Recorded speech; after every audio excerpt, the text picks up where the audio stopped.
The DreameTech Z10 Pro is the best robot vacuum I've ever tested.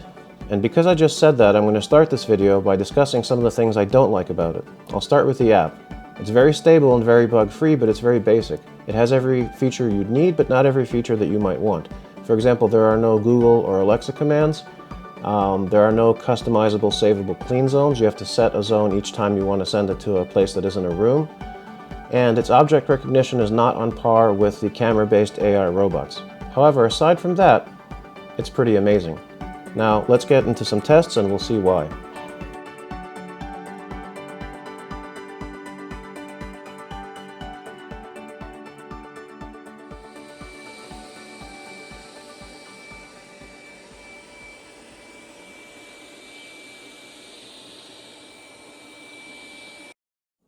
This first test was done with the object recognition on, and one of the first things you should notice is that this thing is going to detect those hair clumps as objects to avoid, which is kind of a misfire of the object recognition system and shows one of the deficiencies of laser-based system versus camera-based AI systems. But it does clean up everything, it just makes its navigation through this room really weird. So I'll do another pass with the object recognition off. Another thing that you should notice is that it's not blowing around the hair clumps with its exhaust. So I'm really glad that a lot of companies are starting to take this seriously and start to direct their exhaust away from the floor. Now, one additional thing is that it didn't do a perimeter pass because its object recognition system was triggered. So that's one of the reasons that I've decided to do another pass. But overall, it's doing a very good job. There are 3 types of debris on this floor, 4 actually: oatmeal, oregano, dog hair, and flour. And it picked up everything pretty well, except in the corner where it didn't go, and places where it blew around the oatmeal. This is the pass with object recognition disabled, so as you can see, its navigation is normal, and it's doing a full perimeter sweep. Now, another thing to notice, and I'm going to slow it down so that you'll see it, is that this thing spits debris out the back. Now, the oatmeal I use the oatmeal specifically to test things like that. It's one of the lightest yet large debris types, so it's very easy for it to be flung around. Now, for other things like the oregano or flour, it's not flinging it anywhere, and it's picking up pretty much all of it on the first pass. The other thing you'll notice is that it's set to 2 cleaning passes, and it cleans in alternating patterns, but it does not do a perimeter sweep the second time around. Now, I've brought that to DreameTech's attention, and they said they're going to change that in a firmware update. So as you can see, it does a fantastic job on hard floors, except for the debris that it flings and the fact that it doesn't do a second perimeter pass, which, as I said, should be addressed. All right, let's move on to the carpet test.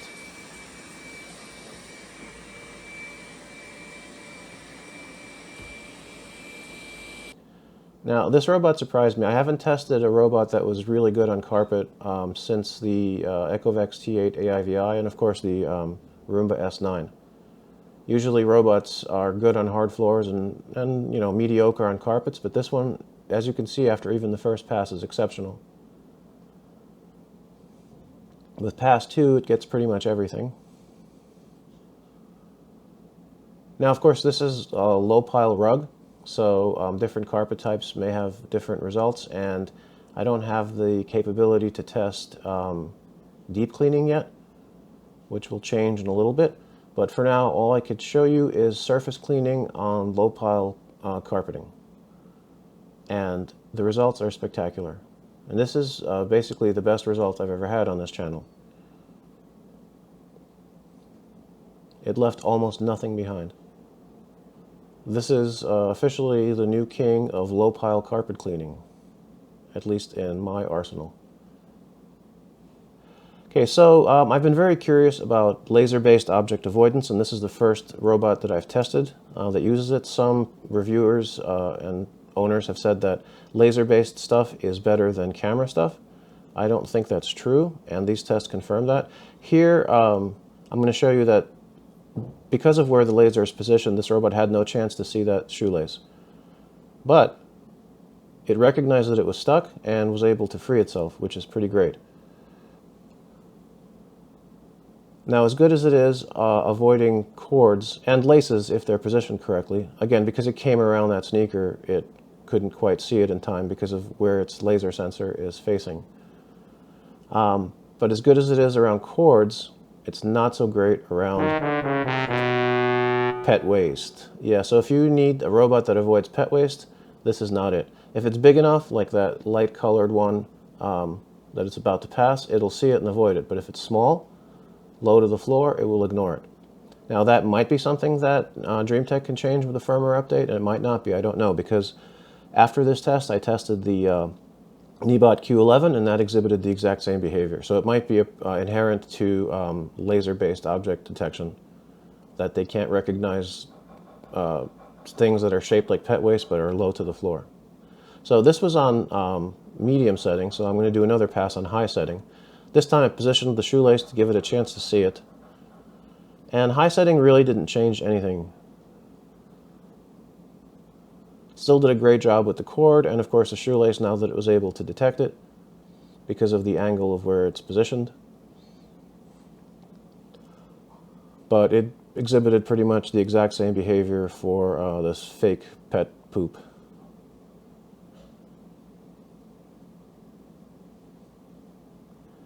Overall, I believe that camera-based artificial intelligence object avoidance systems are better, especially since the thing you really don't want to hit is pet waste.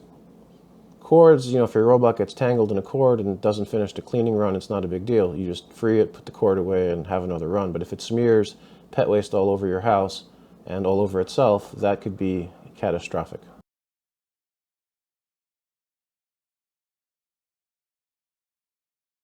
Okay, so this next test shows how well it navigates around chair legs, and this robot does so exceptionally well, like a lot of robots with side-mounted time-of-flight sensors. And of course, its laser-based object recognition doesn't hurt either. It's very good at knowing what it can pass through and what it can't pass through, although sometimes false triggers from the object recognition change its behavior in strange ways. Overall, it's very good at navigating around chair legs, and it's among the best robots I've tested for that. Okay, navigation challenge time. These navigation tests always give me a little bit of anxiety because I'm rooting for the robot and not all robots do well here. This one is getting through the chair legs like a pro. And this next test is a test of whether it can change its route. So for example, it normally goes this way because that's the most open route, but now it can't because of the wall that I've put up. So will it recognize that there's a different way it can go, and will it go there? And then will it be able to avoid the various obstacles I've put in its way? Most robots will recognize that there's a different route that they could take, but if I put enough obstacles in their way, they might get frustrated and time out. So this one did not do that. Now, as I said, it's good about knowing whether it could fit through something, but I think it was wrong here. I think it could have easily fit, but for some reason it decided that it can't, so it went around,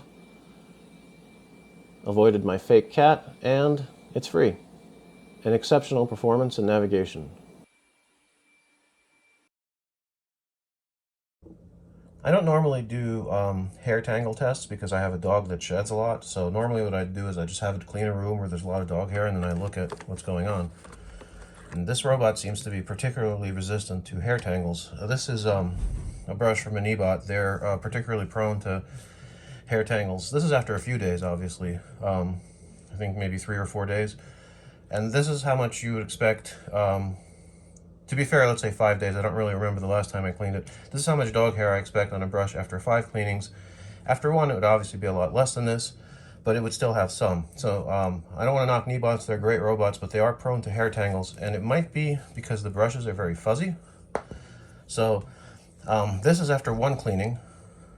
After 4 or 5 cleanings, it will have some hair, you know, wrapped around it, but this is one of the most resistant to hair tangles robots I've ever tested, and I'm not sure why. Maybe it's because the brushes are very thin, not very fuzzy like the other ones are, or maybe it's these things. I just don't know. For whatever reason, this robot is great with hair tangles. So that's that. When I first saw this self-empty docking station, I saw the 2 ports and I said, uh-oh, it's going to try to suck things out through both of them at the same time. That means if there's a clump of hair, it's not going to be able to do it because it would have to pull it apart and doesn't have the force. And this works really poorly in the Ecovacs bin, and I've had to stop using that robot because when my dog sheds, or even Sometimes when he doesn't, it just can't keep up with it. But that's not what's going on here. This is not an intake port. This is an outtake port. Now, the way most of these bins work is you have one hole or two holes or whatever, and it sucks air in through here. There's like a vent on the robot that allows for airflow, and then it goes into the bag, through the bag, and out the back of the bin. Sometimes there's a filter there, so the dust doesn't go into your house. Sometimes there isn't. That's not how this works. Okay, this is genius. It sucks in air through here, goes through the bag, through the motor, and blows out here. Where does it go? Right back into the bin. So the air never goes into your house. It just keeps circling through a closed system. Now this has two benefits. One is no dust blowing back into your house and no bin filter to change. But the biggest benefit, at least for me, is how well this works. Now this robot has been cleaning for weeks. I think I've had it 2 weeks, 2.5 weeks, I'm not sure. Every day, the entire floor plan, 5 a.m. in the morning, like clockwork, it's never failed, every single day. I've never cleaned this, I've never emptied this. That's what it looks like. Again, I've never cleaned it, I've never emptied it. It's been full of bird seeds, dog hair. My dog's shedding right now, and he's a border collie, so when he blows his coat, it's horrible. There's hair everywhere. This thing has been stuffed full of clumped dog hair. No problem. The way it works is, this is a little rubber flap. It blows the air into here, pushing the dust while it sucks the dust out here. So it's this massive force of wind. It's the same suction level that a normal robot's self-empty bin would have, and additionally the whole pushing force. So this works amazingly well. It's a speaking of dogs, hey Leonard, why do I need the best self-empty bin in the world, Leonard? Why do I need it, Leonard? Why? Why? I know why. It's because of you. All right, I don't want to make him feel too bad. Point is, this works incredibly well. I think this is the best self-empty bin on the market today. Okay, so after this test, I had a bunch of dog hair and other stuff in the bin, and it's a good opportunity to show you how well it works.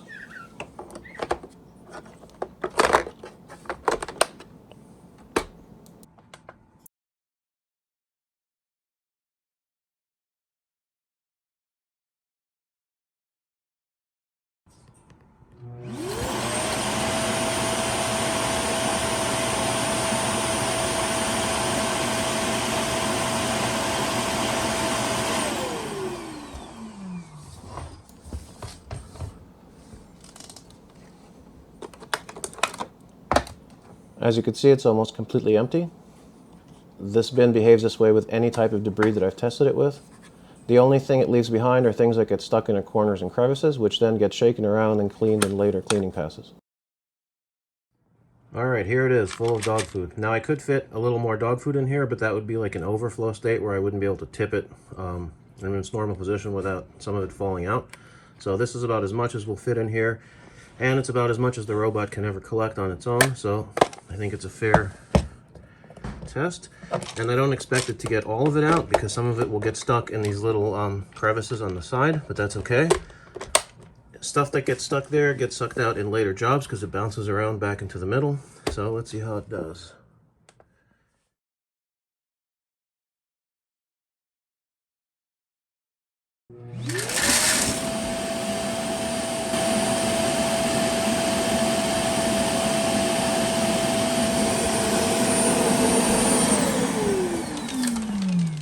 Alright, so like I said, I expect something. See, it got stuck on the edges, which is exactly what I expected. It's impossible for this bin or any bin to empty all of it because of that. But that's amazing. Like I said, I've never seen any robot that can do that much. All right, so a fair question at this point is, what would happen if I filled the bin? Let's see. And that's completely as full as I could make it without spilling all over the place when I tried to put it in the robot. Ask me how I know. And what happens is the exact same thing. Because it doesn't matter. This bin is so good that it doesn't matter how much debris is in there. What matters is just the stuff that gets stuck on the sides, and it's always going to be the same amount. And that's based on the volume of space in those crevices. As I said at the start of this video, this app is very basic, but it does have all the features you need. It has room cleaning, where you could send the robot to a specific room. It also has zone cleaning, but as I mentioned, the zone can't be saved, and there's only one at a time, so whenever you want to send it somewhere, you have to reposition and resize this zone. You could set no-go zones and no-mop zones. And of course, all the other stuff that you'd expect in an app, such as robot settings, multi-maps, and you can restore maps, which is nice if something happens to your map. It lets you restore rather a past map, although I haven't need to use that because this robot hasn't messed up any maps. Here's where the various device settings are, including the object avoidance level. Here's scheduled cleanings. You can set the typical scheduled cleanings, times, locations, etc. Mine cleans 5 a.m. every day. There's a remote control, although it doesn't work very well. And that's about it. I mentioned at the start of the video that I thought this was the best robot vacuum on the market, and I meant it. Robot vacuum. I'm going to show you the mop, but I'm not going to test it because I'm not a big fan of these types of mops. There's basically 3 types. There's ones that drag a wet pad around and use gravity to wet it. Those are the worst. There's ones like this that are more sophisticated that drag a wet pad around and use an electric pump rather, to precisely control the water flow, so that's pretty good. And there's ones where the mopping pad actually vibrates, and those are okay. So if you need a hybrid mopping robot that actually can clean your floors, you want to get one of those. This is more like to pick up some fine dust that the vacuum missed, maybe wipe up some light messes. They all pretty much work the same way, so if you've seen one of them, you've seen them all. The advantage of the motor ones is that you don't have to use it immediately when you put it on the robot, because the gravity ones will just keep dripping until all the water's gone. People frequently ask me what the best vacuum robot is and what they should get. From now on, until something better comes along, this is the one that I'm going to recommend. I've had this for about 2.5 weeks. I've used it daily. At 5 a.m. every morning, it cleans my entire floor plan. It has never failed to complete the entire run. It has never had anything clog the bin. It has never had any bugs of any kind or any issues or any hiccups. There is no other robot out of all of those that I've ever tested that I can say that about. This is the best cleaning robot I have ever tested. That concludes this video. I hope you found this helpful. Thank you for watching. Please like and subscribe. Until next time, I'm Mike, and this is Mr. Roombato.